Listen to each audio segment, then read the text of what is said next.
aking ipinapakilala ang ating sheikh. Ang ating sheikh ay nag-graduate po ng Al-Ma'arif.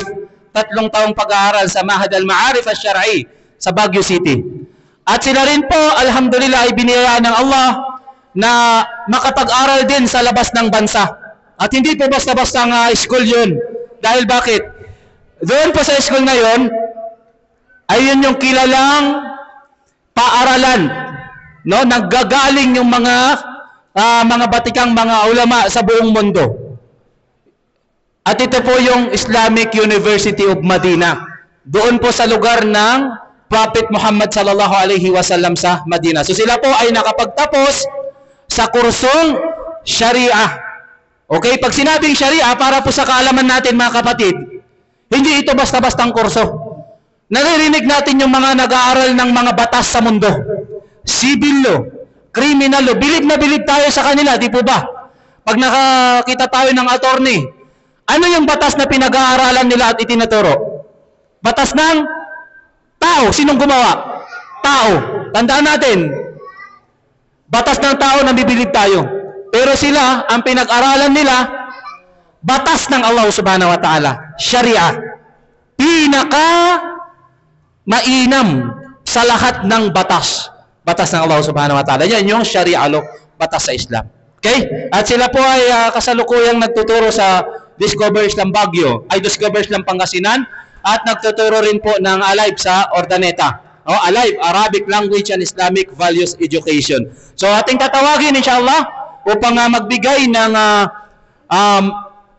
mensahe o paalala sa atin ang ating sheikh, ang kaisa-isang balik Islam sa Pangasinan na nakapagtapos sa Islamic University of Medina. Walang iba kundi ang ating Sheikh Hamud Agustin. Takbir!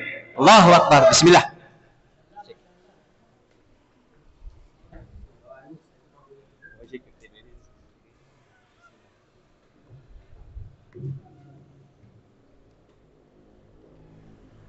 A'udzu billahi minasyaitonir rajim. Bismillahirrahmanirrahim.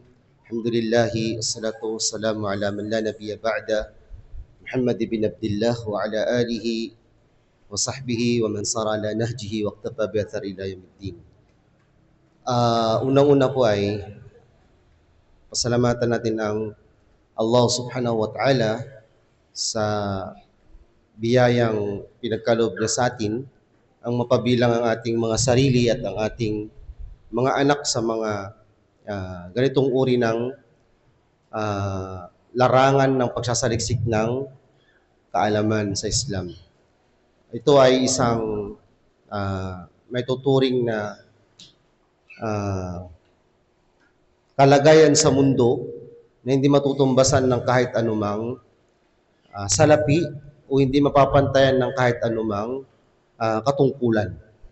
So ang mapabilang ang ating mga anak at ang ating mga sarili sa mga nagsasaliksik ng kaalaman sa Islam ay isang kalagayan na kung saan ay hindi lahat ipinagkakaloob ng Allah subhanahu wa ta'ala. Kahit kung ang ating sarili at ang ating anak ay nakabilang sa mga nag-aaral ng kaalaman patungkol sa Islam, pagpasalamat po natin ito kasi ito ay isang pambihirang pagkakataon na pinagkakaloob ng Allah subhanahu wa ta'ala. Sa hadith, tinabi ng Propeta Muhammad sallallahu alaihi wasallam, "Man yuridillahu bi khairan yafaqihuhu fid din." Sino man ang ninais sa kanila ni Allah subhanahu wa ta'ala ang kabutihan, ipapaunawa sa kanila ang relihiyong Islam. So kabaliktaran, kapag hindi ninais sa iyo ng Allah subhanahu wa ta'ala ang kabutihan, hindi niya bibigay sa iyo ang pagkakataong maunawaan ng kanyang relihiyon.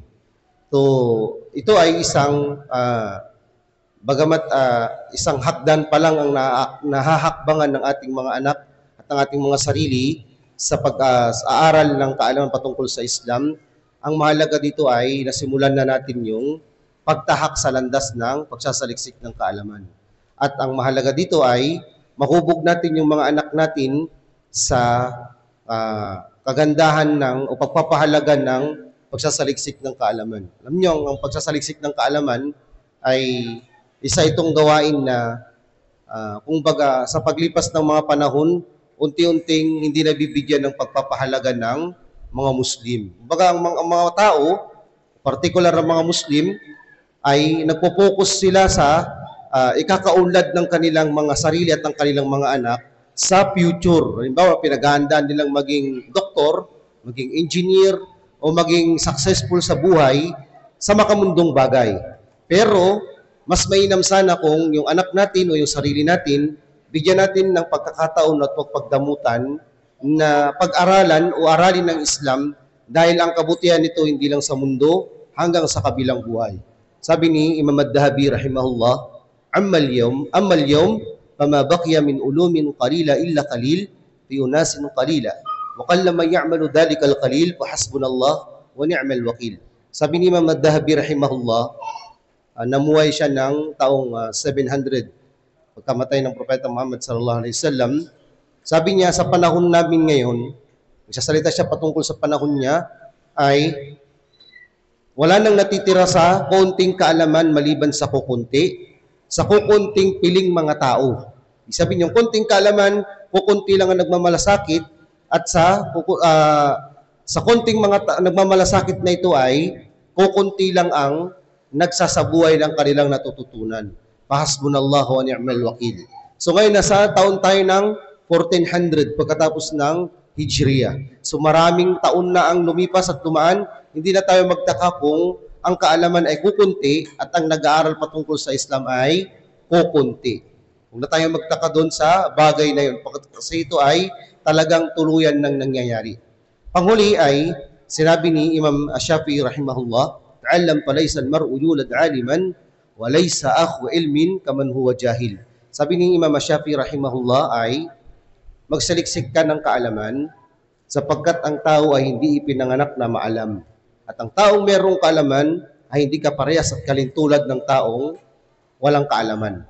So hindi magkakaparehas yan talaga. Qul hal yastawi alladhina ya'lamuna wal ladina la ya'lamun. Allah subhanahu wa ta'ala sinabi niya, sabihin mo o Muhammad, kung magkaparehas ba ang mga taong may nalalaman at ang mga walang nalalaman, siyempre hindi magkaparehas yun. Diba? Ito ay isang karangalan dito sa mundo para sa mga tao nagsasaliksik ng kaalaman. At sa ibang hadith, sinabi pa ng Propeta Muhammad sallallahu alaihi wasallam, yarfa'illahu alladhina amanu minkum, ay sinabi ng Propeta Muhammad sallallahu alaihi wasallam, sino man ang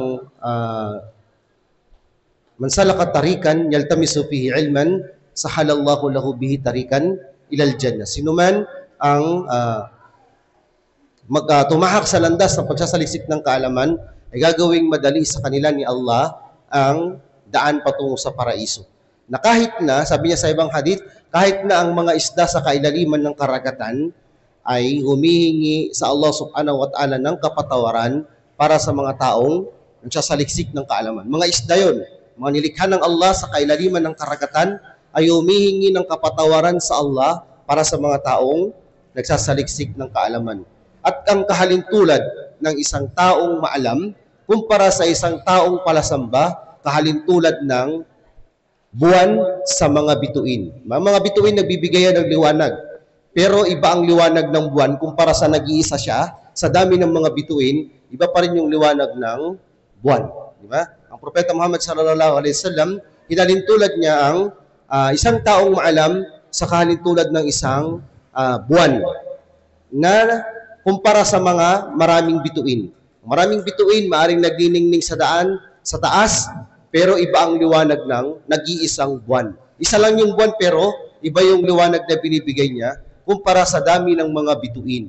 At sino naghalintulad nito? Ang Propeta Muhammad sallallahu alaihi wasallam. Kahit sa mga kabataan na nasa landas ng pagsasaliksik ng kaalaman, kayo ay nasa pinakamainam na landas ng pagsasaliksik ng kaalaman.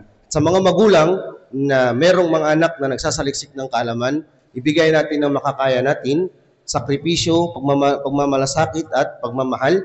Tunay na ang isang anak na sinusuportahan ng kanyang magulang ay hindi malayong maging alim sa hinaharap. Alam naman natin kung paano nagbigay ng sakripisyo ang nanay ni Imam Ahmad ibn Hanbal. Nanay ni Imam Ahmad ibn Hanbal ay pinapakuloan niya ng tubig na nagpapakulo siya ng mainit na tubig sa gabi ng taglamig para yung anak niya ay makapaghudo at makapunta sa masjid makapagsala. Si Imam Shafi'i rahimahullah, ang kanyang mga magulang ay binigyan siya ng isang khadim, binigyan siya ng isang tagasilbi, binigyan siya ng isang sasakyang panglupa, binigyan siya ng mga magagamit niya. Para saan lahat yun? Para sa pagsasaliksik niya ng kaalaman. At tignan naman natin kung paano yung naging dulot sa kanya ng ganitong klase ng sakripisyo. Naging kilalang alim, maalam sa buong mundo. Ang pangalan binabanggit kahit na hindi naman kilala si Imam Shafi'i o kaya naman hindi nakita, Imam Ahmad ibn Hanbal. Diba? Tinaguri ang isa sa pinaka maalam at kilalang madhab sa larangan ng kaalaman sa Islam. Hindi malayo na ang katulad ng mga nanay nila ay meron pa rin sa panahon natin ngayon. Ang kailangan lang natin ay tuloy-tuloy na sakripisyo at ipanalangin natin sa Allah subhanahu wa ta'ala ng ating mga anak ay maging isang mabuti at maging isang kapaki-pakinabang na Muslim na may kaalaman saan lupalop man siya dalhin ng kanyang kapalaran. So nawa ay hindi ko napapahabain yung aking sasabihin at mubarak sa mga tatapos at biyaan panawa kayo ng Allah subhanahu wa ta'ala ng maraming kaalaman at lakasan panawa ang inyong ibadah, ang ating ibadah. Pagkalob sa atin ng kabutihan sa mundo, lalong-lalo na sa kabilang buhay. Subhanakallahumma bihamdi wa nashhadu an la ilaha illa ant astaghfiruka wa atubu ilayk. Alhamdulillahirabbil alamin.